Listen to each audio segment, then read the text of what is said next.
Namaste. Namaste, everyone. I welcome all of you on behalf of sriaurobindo Integral Life Center, Oro University, and aurobharati.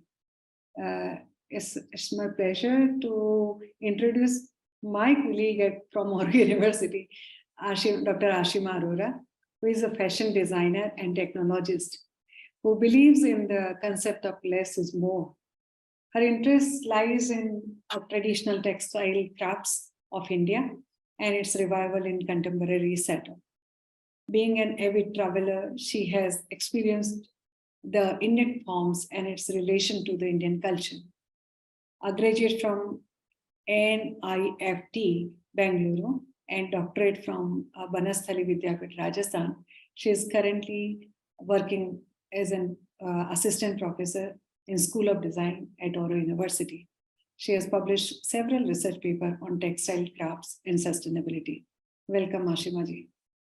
Today, we are discussing on, Ashima ji will do presentation on Akriti.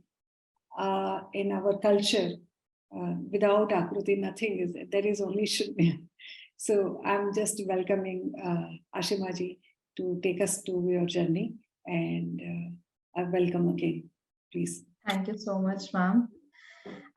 Respected Kiran ma'am, Bidu ma'am, and all the esteemed participants here. It is actually an extreme pleasure to have got this opportunity to share my experiences and little knowledge I have in all these years, which I have gained, whether it is through traveling to different places or observing people from different communities.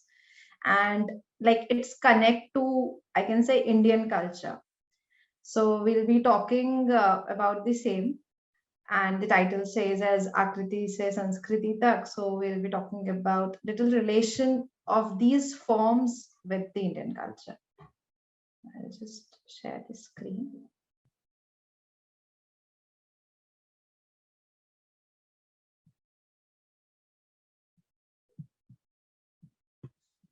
Is it visible, ma'am?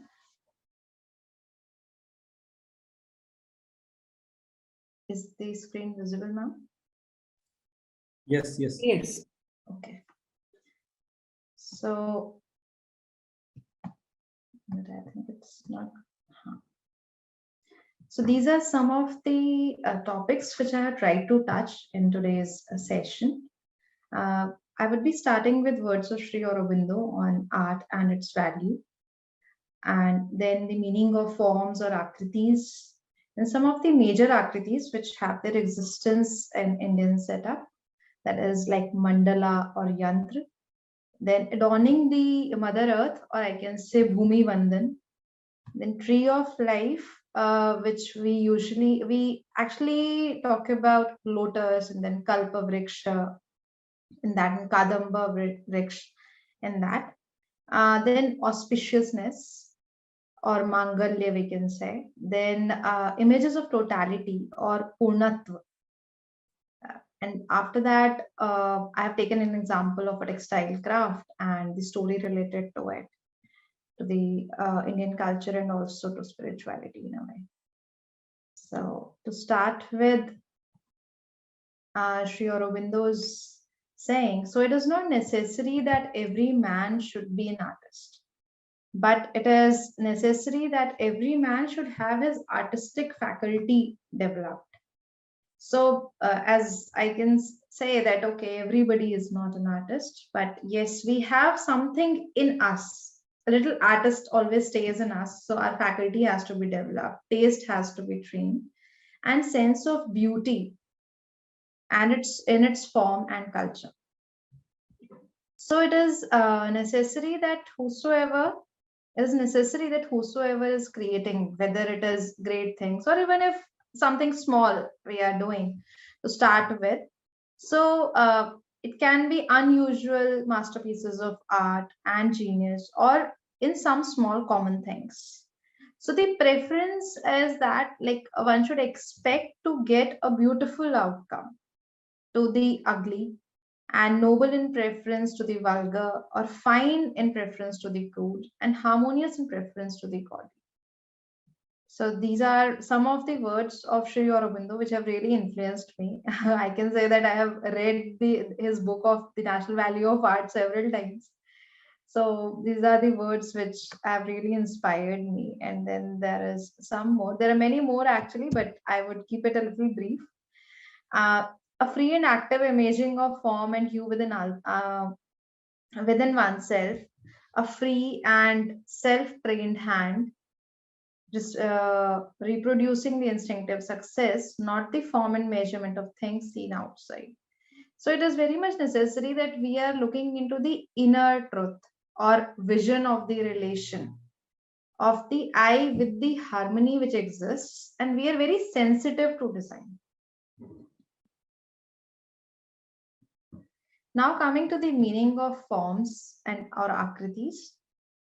So in Indian culture, the term Akriti, it actually refers to a very wide range of exclusive products. We see Akritis or forms almost everywhere, I would say, whether it is architecture or it is music or it is Natya Shastra, or we go to the normal fine artist's place. So in the timeless Indian traditions, there have been a vast repository of forms which have guided us and they have provided meaning to our lives. So human minds, they bring multitude of akritis to life and they are deeply related to our Sanskriti. So this refers to visual decorative forms and objects that embody both beauty and function. So it is not necessary that it should just be aesthetic. It should have a meaning into it. That is very much necessary. So some of the akritis which are quite prominent in this time is, some of the examples as we can see here, they are sacred geometry, then mandalas, which we see almost at every religious or spiritual place, because it represents the universe or the unity for the self-realization. In traditional designs and motifs, it can be geometric motifs or floral motifs, or peacocks, elephants. So anything from the ecosystem, or I can say inspired from nature in a way.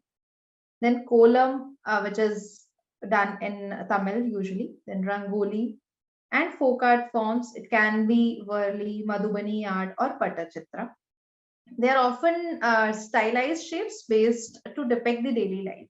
So the image which we can see here for Radha Krishna, this is a Pattachitra work being done. These are some of the mandalas which actually the first one I had seen in my recent visit to Madhuban Ashram. It was prepared there out of the flowers and leaves which were on the ground, means they were not plugged. That was the main concept. So whatever they collected good flowers and leaves and prepared it, and it was like a daily ritual. In every session we had, there was a mandala. And the second one is from the NEP session we had in January here. So I've taken these images from there. So like my own observation while doing mandala is that it is like a lot of concentration comes into it. So it represents the cosmos by abstracting. So it helps us concentrate to that and take our minds off the outside world. That is the best part of a mandala. Even Buddhist people do a lot of mandalas using the sand painting. So mandalas, they continue to be visual representations of interior castes of the mind, and they are the yantras employed in meditational practices. So we'll see further that there are yantras also which are used in Indian tradition for I can say in the religious context. This is the yantra from Rajasthan.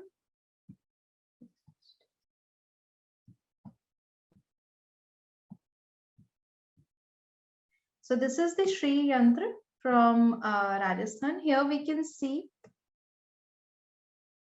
the triangles both going upward and downward. I can see it is very similar to the logo of Oro University also, where we have some we can say that we are going up on our spiritual journey and we are going down in terms of are, I can say, Kam, Krodh, Lobh, Moh, which we say, the 5 things which we need to control.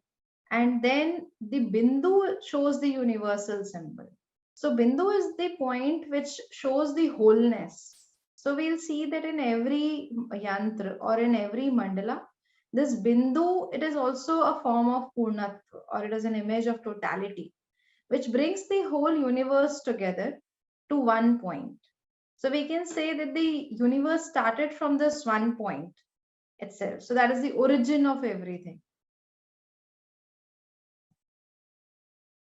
So the circle is the all, the breath of life is contained in its form. Even as the mind is in man, the circle is time eternal. This is mentioned in Vastu Sutra Upanishad 1.6.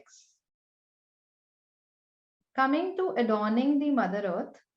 So if I talk about Bhumi Vandan or adorning the Mother Earth, in Prithvi Sukta of Atharvaved, it is mentioned that Earth has always been praised as a nourisher, giver, sustainer, and defender in one of the most poetic odes to Mother Earth. The Rishi treats the land with respect and veneration. It valorizes it and exalts it as the original mother and sustainer of everything that lives and moves on it. So Prithvi is something which everybody worships in different states of the country. They have different ways of worshipping. So in Maharashtra they make Rangoli, in Gujarat they make Satya, in Bengal they make Alpona. Then in Rajasthan, Mandana is very famous, which is a mural art. In Odisha, it is known as Jinuti. Tamil Nadu, they make kolams. Andhra Pradesh, they make Mugulu, and Himachal Pradesh, Likhnu. In Bihar, it is Aripan, and in Manipur, it is Pakhamba. So these are the geometric or the floral forms which are drawn. It is a way to say thanks to the Mother Earth or to adorn the Mother Earth, because Mother Earth is considered the giver of everything. So as part of Rangoli, which transforms into a mystical place with heavenly force, there are hopes and aspirations, prayers, and mantras.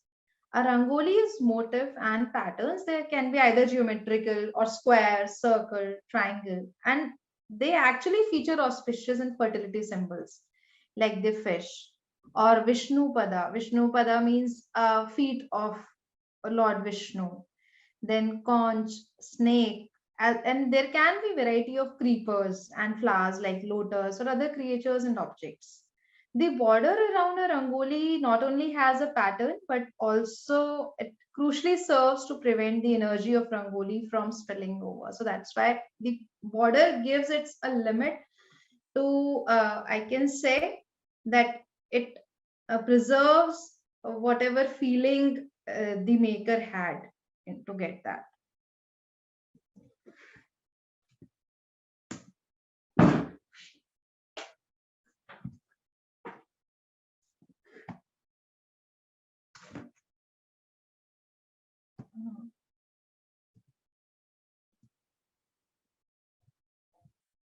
I think there is some issue. This slide is not going forward, so I'll reshare it.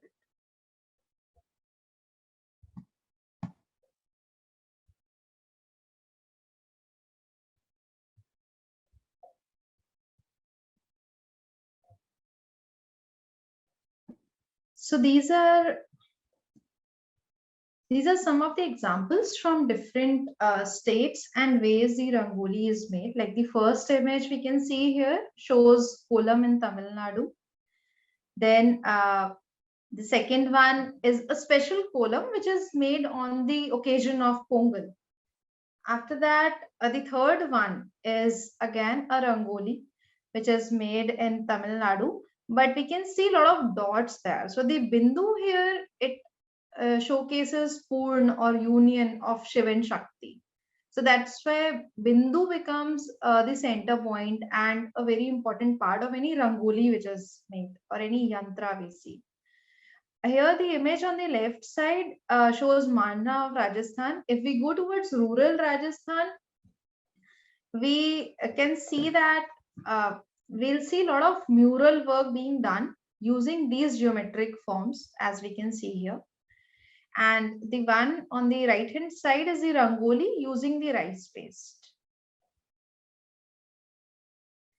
Now coming to tree of life. So if we talk about I mentioned initially as well, that there are majorly three things which we consider in tree of life.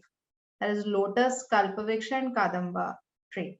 So if we talk about the Krishi Sanskriti in India, this is the earth culture, and it responds culturally and artistically to the Indian environment. So when we say Krishi has its root from Kris, that is KRS, and which also denotes the attraction and pluffing.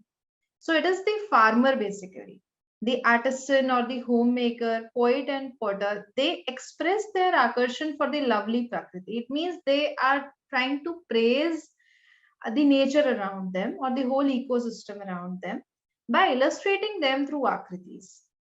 So we can say it is a way to thank the nature by putting it in their akritis, making it a part of it. And it is a celebration of life in all of its varied manifestations, an affirmation of progress, and adoration of abundance and fullness as essential components of it.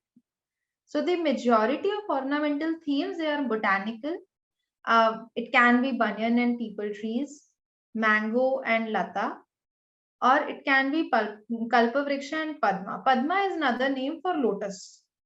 So we can also include fish, snake, peacock, and parrot. And it also becomes a significant component of ornamentation. Then Kalash is also one of the, I can say, auspicious akriti, which is used at many places in Indian art forms. Talking about lotus or Padma, it is a key emblem and declaration of Indian aesthetic and metaphysical sensibilities, we can say. It is both aesthetically pleasing and significant. I can say that in my experience of traveling to different places, I have seen lotus playing a very important role. It is a very pure symbol. I can say that it is a symbol of purity, which relates us to not only I can say to the lords, but also in a way to our inner self when we are progressing in spirituality. So as we can see, all of us, I think, have observed that Lakshmi ji, she stands on a lotus. Then, Vishnu ji is lying. So on his shesh, the lotus appears from his navel. Brahma ji also represents the first movement of creation, and he also sits on lotus. So it is the same lotus fiber that Bhavna Rishi gave to Padmashalis to use for the creation of cloth for gods. So it is that auspicious that it is used for creating cloth for gods.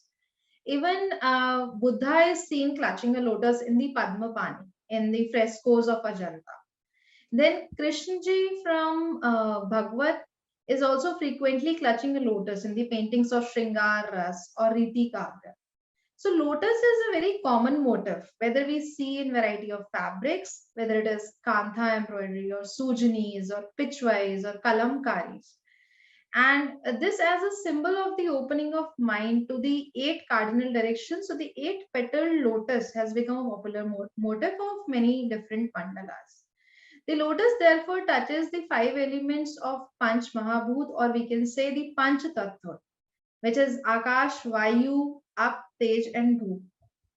So it demonstrates that the earth and the sky are one because it originates from earth and it moves towards the sky.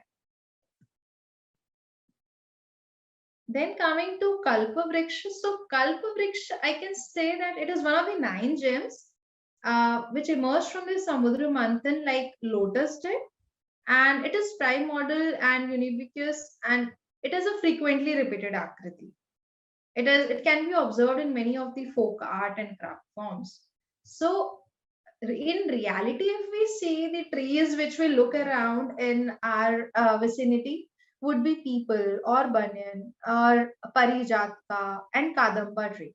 So these trees are either celestial or sacred because we see them in temples and people doing like worshipping them or revolving around them with like putting that auspicious thread around it and all these things happening. So all these trees are revered in poetry and religion, and they are usually mistaken as a mythical kalpa vriksha. So all of these trees, they are referred to as wish fulfilling. When we say kalpa vriksha, so it is actually the wish fulfilling tree, and it is the king among trees, which despite being mythical in conception, it includes all notable trees in Indian tradition. So it is the major akriti which is used by men, women in Bengal and Bihar in their needlework. And this tree appears in a variety of shapes in the kantha quilts also that Bengali women make, which are a reflection of their diverse cultural heritage. Apart from it, I have also seen a lot of tree of life or kalpa vriksha being used in ajrak printing. So it becomes a very major motif.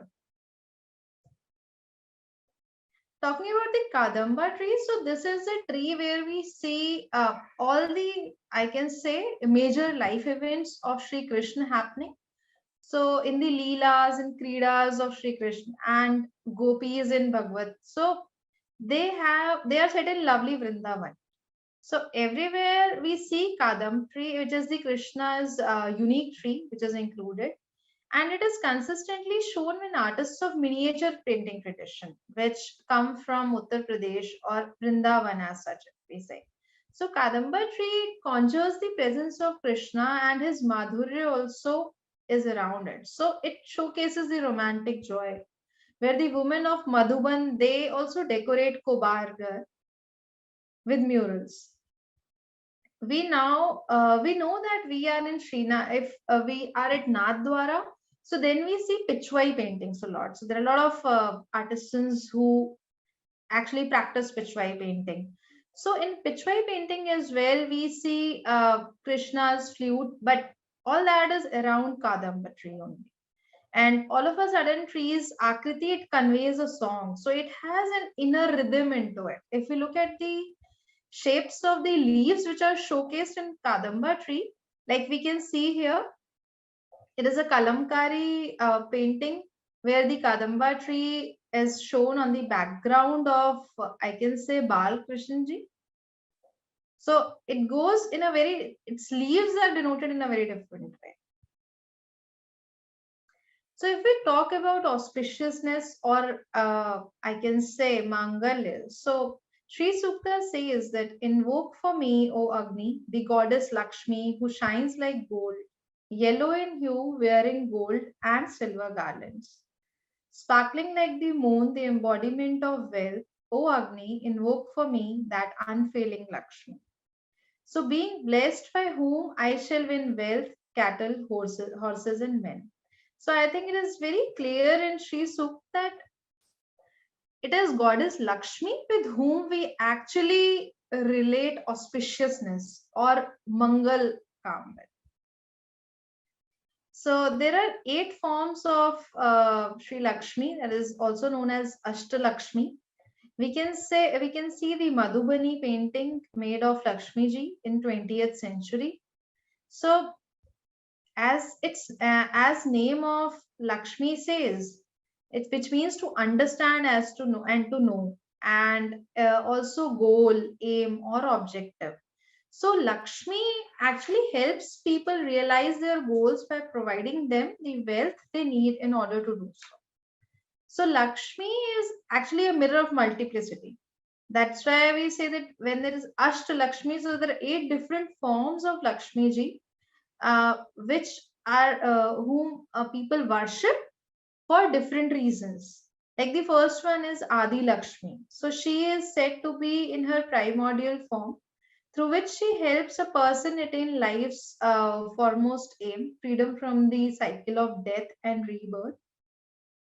Then Dhana Lakshmi is people worship Dhana Lakshmi because she favors those who work hard by providing wealth and prosperity. Then there is Dhanya Lakshmi. Dhanya Lakshmi means someone who blesses as with a life without food. So Dhanya Lakshmi is mainly for the agricultural wealth, and farmers worship her a lot. Then Gaja Lakshmi is referred to the giver of animal wealth. The image which we can see here is of Gaja Lakshmi, where we can see 4 elephants worshipping Lakshmi ji. So traditionally prayed by couples for desired children is Santana Lakshmi, and then is Veera Lakshmi, who is a symbol of bravery and valor. Then Vidya Lakshmi for knowledge, and Vijay Lakshmi for victory. So Lakshmi ji, because she is considered quite auspicious, so her footprints are quite significant in many of the art forms.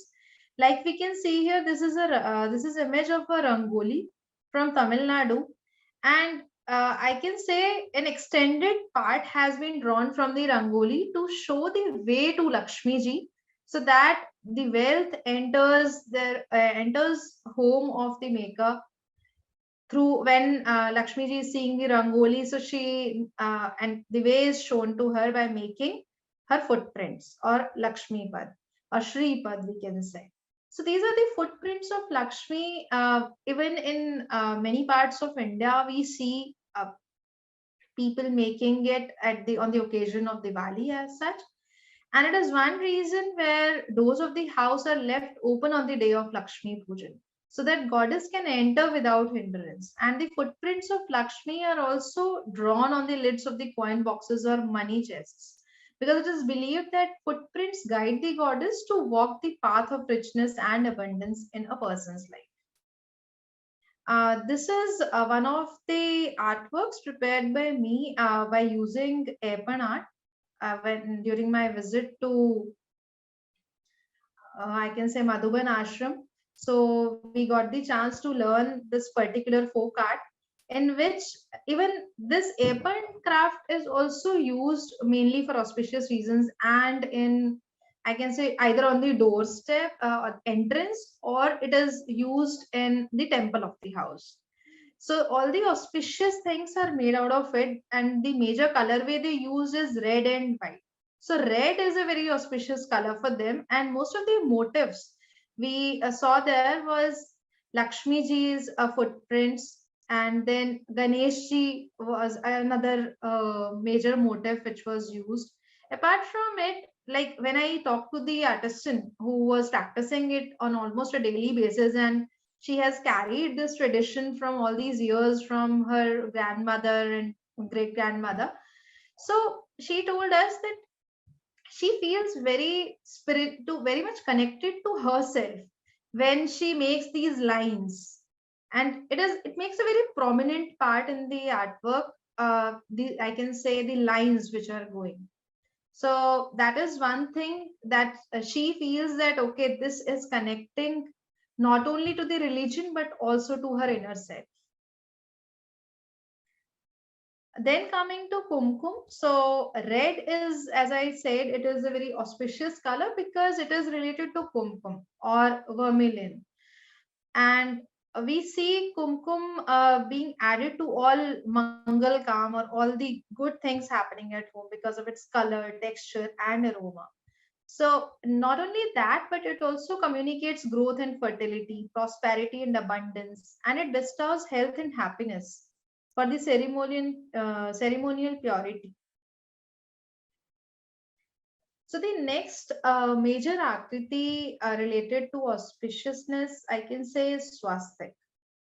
So swastik is considered as a very sacred symbol in Hindu, Buddhist, and Jain religions. So in most of the ancient times, swastik was regarded as a very auspicious sign, and it means it comes from suar, that is well, and being to do, or it is as suffix. So its meaning says well-being of everybody.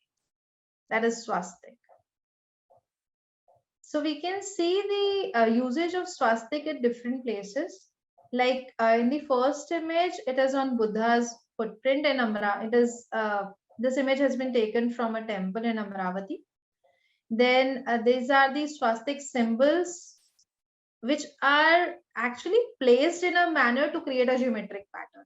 But they are all swastik symbols. Like in the second image, the first thing, we can see 4 swastiks going around with a center point in between, which shows the universal whole or union. And similarly, it has been arranged in different geometric patterns in the rest of the 2 also.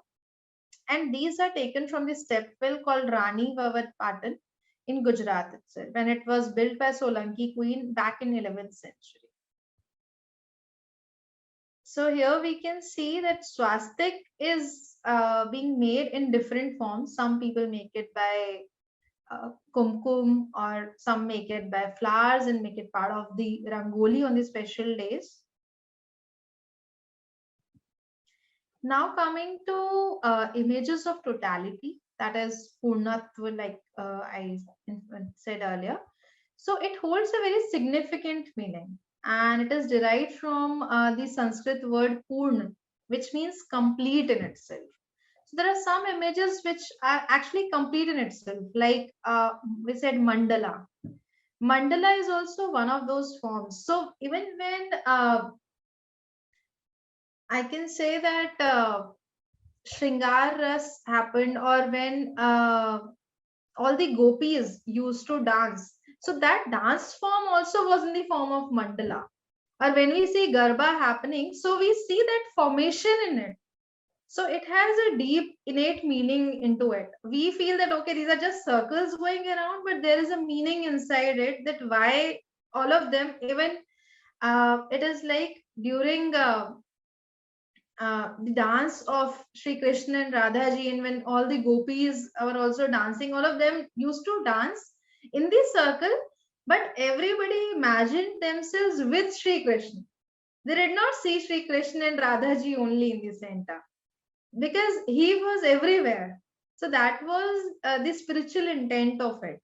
So that's how, if we say Purnatva, or full, or wholesome, or complete, so it means to reach the perfection, and it has a holistic understanding of life, emphasizing the unity and completeness of all aspects of existence. So here again we can see that it actually makes us reach to the spiritual fulfillment, and there is wholeness and balance into it, and it has also a relation with the completeness in relationships, because circle is something which will connect you to everybody. You will not be like someone in silos and not connected to everyone else. So you will be a part of that circle, but you will be complete in yourself also. Then coming to the next Purnatva image, which is quite, I think many of us also have Nataraj at our homes. This is the dancing Shiva.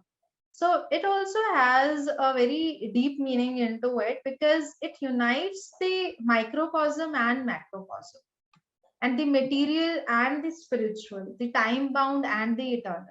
So in Purnatva, we can say that these are the images, or these are the Akritis, where we see the opposites, but they are together in a very harmonious way. So that's why they are called as Purnatva, images of totality. Like Shivling is also one of those. So it is thought to be not only the most eloquent expression of Hindu philosophy, but it also has 5 Mahabhutas. So the Bhu, we can see the soil which lies beneath Apsmara. We can see below the foot of Lord Shiva here. So that is connected to Bhu. After that, the dwarf figure on which Nataraja is first, then Ganga, which flows from his head, is represented as Up, that is water, and it is surrounded with Tej. We can see some of the flames going here. So that shows Tej, Vayu and Akash. And Akash is where the crescent moon lays on top of him. So these are the major parts of Nataraj. That's why it is considered. And we can see the 4 hands and every hand is showing a different thing. Like one is having damru, one is giving the blessing, another one is dancing. So everything is happening in one image. Then the next is Ardhanari, that is the symbolic unity of nature and knowledge. So when we say Ardhanarishwar, so it is a perfect synthesis of male and female forms, or Prakriti and Purush. These are the major forms, and it also illustrates that how both of them complement each other and they are inseparable. There also have been stories in Indian mythology, I can say, where there have been some rishis who have been cursed because they did not actually understand and accept the concept of Ardhanari. And they tried to worship only one out of Shiva and Shakti. So it is that important and I can say powerful. Then coming to Om. So I think Om is something which all of us can relate to, even the Guru Vandana which we say, or any mantra we say. So it always starts with Om and it ends with Om. So it is the ultimate reality or source of all existence, and it symbolizes the cosmic sound. So it has those cosmic rays or vibration, which is often considered the sound of creation. So it is said that initially when universe started or when the first creation happened, so the most powerful sound which came in the universe was Om, and it has like three syllables. So A represents the waking state or the beginning. U represents the dream state or the middle, and M states the deep sleep state or the end in the causal transcendental region. So all of them actually encompass the entirety of existence, including the past, present, and future. So all the three are within Om itself. And it shows the unity of body, mind, and spirit, and manifestation of the divine power. Because I think it is by our own personal experiences that more we speak this, we chant Om as many times. So we feel that okay, there is a manifestation of the divine power here, and it is a symbol of transcendence and also a unity and oneness. So, and Taittiriya Upanishad, it is said, Om iti Brahma, Om iti idam sarvam. It means Om is eternal and Om is the universe. So it is the eternal truth, and it is whole of the universe is in Om. Coming to like the Indian traditional textiles and its relation to Indian culture, I can say that we take any textiles, whether it is kantha or it is kalamkari or it is sujni work or it is ajrak printing. Every artwork or every traditional textile form has a deep cultural significance into it, and there's a lot of symbolism and storytelling happening. The women who actually do kantha work or sujni work, they try to tell a story through their creations when they are making something, because it is sort of a blessing they pass on to the next generations. And craftsmanship and artistry is involved in it. After that, it is also part of the traditional attire, and it is an important part in all the festivals.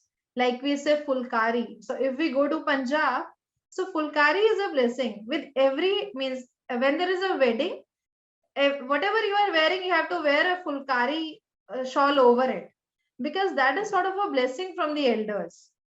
And so the and of course there is economic and social significance as well here, because there are many rural women who are getting employed because of this.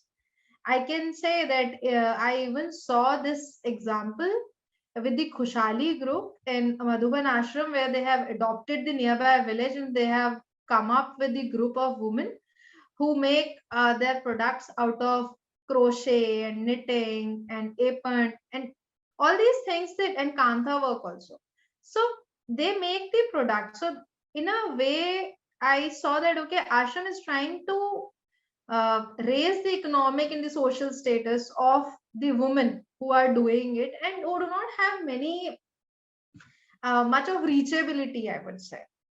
And I think like in today's time, we see a lot of NGOs working with craftspersons, but I'm really not sure that how much are they really contributing to their lives. So, but it was not the case when I saw that, because I saw ashram persons were putting in a lot of efforts to develop them and make them independent. This even means during our interaction with Vijay Lakshmi Didi there and others also. So they had that point that they want these women to become independent. Then sustainability and natural resources are again an important part here.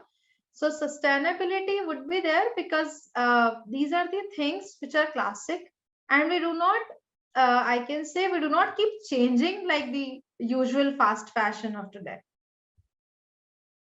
So this is an example from Kantha, I can say.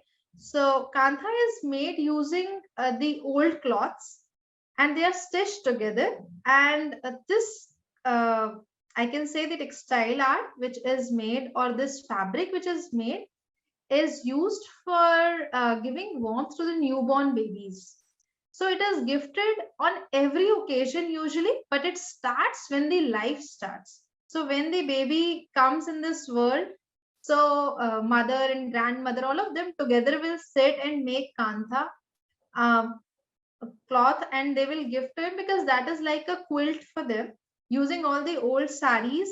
So it is, I can say, making whole again that which is fragmented or broken. So some of the old saris which are no more of use, so all of them are coming together and making a very wholesome and a beautiful thing for to give to the new member of the family, I can say.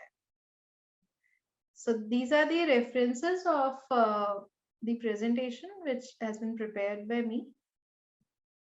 Thank you. Thank you, Ashima ji. It's amazing. Every session brings something new and something so close to our life, as if we are so much familiar, and even though it amazes us, every session is such a thing. And when you were talking about Kadam, the tree of Kadam, where you talk about the very romantic relation of Krishna there. It reminds me of one poem in Gujarati. The poet is Madhav Ramanuj. I don't know how many people you understand Gujarati. I'll speak that line and then I'll tell you in Hindi. So it is like that. In Gujarati, I'm reciting. Yaad tane besi ahi venu gata ta vanmadi. Leher vamadne kahe vamade vats pare spandanma madhav kyaye nathi madhuvanma. So the Kadam tree is so much interwoven in our life, and even the waves of river, they are talking about Krishna. That Krishna is not in the jungle, but here he was here in under Kadam tree. So it is so beautiful. Second thing which I really love, the last thing which you talked about, that Kantha work. And in Kantha work, you said that that is actually old cloth, and they are bringing new and that is for new life also. And even the depiction in that Kantha work also, it is something talks about life. Same way it happens in Kutchi also. Kutchi shawl is also depicts life, tree of life, or life is in a progression. Though we see simply line or stitches or something like that, but how beautifully it connects with our life, our culture, and the most important thing, it doesn't force us, but we are in that spiritual zone. Mandala, even when you were talking about mandala and particularly Buddhism, they use sand and they spend hours together without uttering even a single word. And then they just wipe it off immediately after that. And that it communicates so much about our life and our existence and our universe. and again, not detachment with that. So you really, the title of your presentation is again beautiful, Akriti se Sanskriti tak, and we had a beautiful journey with you. Thank you for bringing this new, what is a kind of, though it is a Akriti, but you connected very well. Thank you so much, Ashima ji. Beluji. Yeah, when I read your title, Ashima ji, I was thinking, okay, she's saying Akriti se Sanskriti tak, but there is, so this is from form to culture, but there is spirituality beyond culture. I mean, which culture is a part of it, but then spirit is also beyond culture. And I think, but when you started building the presentation, that journey became very clear. So from form to spirit, actually, that's the journey that you took us on. So I really valued that. And, it's just, I was looking for this poem of sriaurobindo, which is simply titled Form, about this Akriti. Because, so there is, this, I guess, ignorant understanding often that we get that, in this spiritual journey, it is all about seeking the invisible, seeking that which is beyond the earthly realm. But in Sri Aurobindo's Integral Yoga, it is very clear that form is also just as sacred, because everything is Purna. Everything has that Purnata in it, if we know how to, identify with that. So, the idea of divine hiding in matter, which is why Mother emphasized so much on the few quotes that you started with, national value of art. Everyone should be taught to develop some sort of sense of beauty, some sort of beauty of form and beauty of thought, beauty of spirit, all that. So it's just so interesting that how our ancestors gave so much value to the harmony in a form also. So the forms that you showed, whether it is swastik or om or mandala, the circular thing.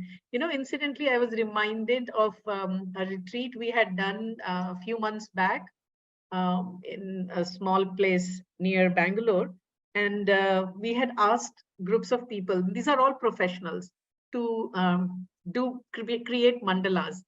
And not to really judge or compare, but there was a group of men, somehow that's how that group happened. And they were all engineers, computer engineer, aeronautics engineer, like people who are working with computers and technical stuff all throughout the day. And what they experienced, what they shared as a result of that exercise, it was amazing to just hear, and how enthusiastic they were in creating a form of beauty, but at the same time connecting with the spirit within. We had a soft music going, and the way they were selecting flowers, it was just so nice to see 30, 40-year-old engineers creating something so ethereal, so fragile. So form has its own sacredness, and that's what I really felt you brought out so beautifully in your presentation today. I will just share that poem in the chat box. But also, I think one question I have for you, Ashima ji, one form which is very Indian, I think, is the paisley, what we, Yes. the ambi. Yes. Again, that is so interesting, especially in the fabrics, especially in textiles. So I don't know what. Yeah, actually, there were actually a lot of forms. I focused on like the major ones, but yes, Yeah. Ambi and Paisley is a term which Western people give. Yes. But for us, it was always Ambi. Ambi, yeah. And we saw it, that form was visible even in the, I can say, whether it is kalamkari or it is block printing or anywhere we see. So that Ambi is there. Right. And it is also visible a lot when we see the, I can say, pandal setup for Durga Puja. So with the Devi Durga Ma, so there would be those ambis, those kind of motifs would always be there. So even that is, I can say, it is an image of totality. and auspiciousness as well. So that's why it is a common part, though I missed on adding it here. But Yeah. yes, I read about it and I thought, okay, Yeah. some things I'll have to let go because of time constraints. But yes, you are absolutely right. It has a very major impact there, and it is a major motive which we see, or Akriti. And it's so interesting that how the West took on to that form, especially the Britishers. I mean, this was all result of the colonial thing. But and then same form swastik in the wrong hands, it can be a very, it can be abused to such an extent. So it's like, it was also a reminder for us to reclaim these forms and go back to their true essence. So, I mean, the sense of that poem of Sriaurobindo is that, we have to, because there is spirit in the form, so the form is also sacred. So, it's important, whether it is a temple or a fabric, like, I mean, this is interesting how Kantha, you talked about how it was stitched, bringing to wholeness what was fragmented. But again, what we have done with Kantha, I mean, like these days, I don't think most of the Kantha fabrics are like this. They are just made now on a new. it is just the running stitch, but it was. So that also needs to be, I don't know, what do you think as a fashion textile designer? I mean, how do you feel about it? Now it is a more of an ornamental thing, I would say. So the original part has gone. And though it is still practiced in the families in Bengal, but the other parts of India which have tried to adopt it and do it by themselves, so they have just been able to adopt the running stitch part. Yeah. Nothing more than that. But still, I can say in Bengal, females are still doing it at home. It is a ritual which they have to do in those 9 months which they have before the baby has to come. So they make all these quilts because they have to get ready for the newborn. So it is sort of a blessing of all the elders, and everybody contributes to make this. Yeah. And we can even see the symbol of Surya here. This. Yeah. And that's the thing about preserving the form. Because if it is just becoming like a mechanical thing, running stitch all over on a new piece of fabric, the spirit is gone, making whole again that which is fragmented or broken. It is such a beautiful spirit. So that, so yeah, I think the world needs people like you in fashion industry, in textile industry, to remind us about the beauty of these traditions and traditional forms. So thank you so much. Thank you so much, ma'am. Yeah, I think I agree. One thing when you were talking about Kantha work, Beluji, that is true. It is very important that story behind, making anything is very important. For example, when you narrated the story about that, how it is done and when it is done, it connects the purpose of, the making of anything. For example, Lakshmi also gives that, stitches. Beautiful stitching. I mean, beautiful stitches are there. But it has different flair. It is like, very different. But when you talk about Kantha work and tell the story, the purpose and how you shared the wholeness behind this, now it has very different meaning for me. Yeah. So it is very important to educate or to bring to, awareness to the people around us that the purpose is this. Right. So you feel very connected and very kind of humble behind this, work. Yeah. Same. I think when you were talking about, painting or something like that, even in Rajasthan, they used to draw on the wall, and it is again a life there. Now it is a ritual. They just, sprinkle before Diwali, they sprinkle white, whatever the paint is, and it is done. Though they make, some of them, they make mobile or something like that. But the purpose behind that, making swastik or making Lakshmiji's, feet, there is a reason behind. So they're beautiful, that mandala, and then making the way for Lakshmi ji to enter, to show the goddess to come to our house. That is again the beautiful story. So I think your discussion and Beluji, when she was sharing, I realized that it is very important to tell the story to the young generation also. Because some or other way we know a little bit, but connection only will happen when there is a story said. And really, I'm thankful that you brought out that story behind each motif or each line of artist. So this is beautiful. Thank you, Ashima ji. Yeah. And I'm particularly very intrigued by our textile traditions of Yes. India. So I think maybe next time when we have you back with us, you can walk us more through the various textile traditions of India. I mean, I was in Sri Kalahasti recently and the Kalamkari, and I happened to talk to a couple of women who had started their, like they are employing many Kalamkari artists, and how particular they are that they will not sell saris or dupattas with Ramayana or Mahabharata stories, because that is not how traditionally these things were done only for the temple. But now people have, commercial units have started painting those stories in Kalamkari. Even there are very few original Kalamkari artists left. Most of it is printing or, block printing or screen printing. So it's just so important, those stories, those traditions, the spirit, which led to the emergence of a certain art form. So this requires a longer conversation about textiles of India. So, Yeah.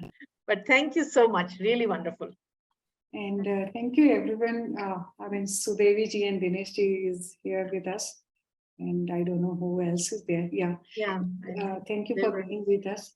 Ashima ji, again, thanks a lot for spending time, because today she had very hectic schedule, though you did a really great job. Thank you. Thank you so much. Beluji, we'll meet again. Yes, Thank we you. talk. Namaste. Okay, thank you. Namaste. Thanks.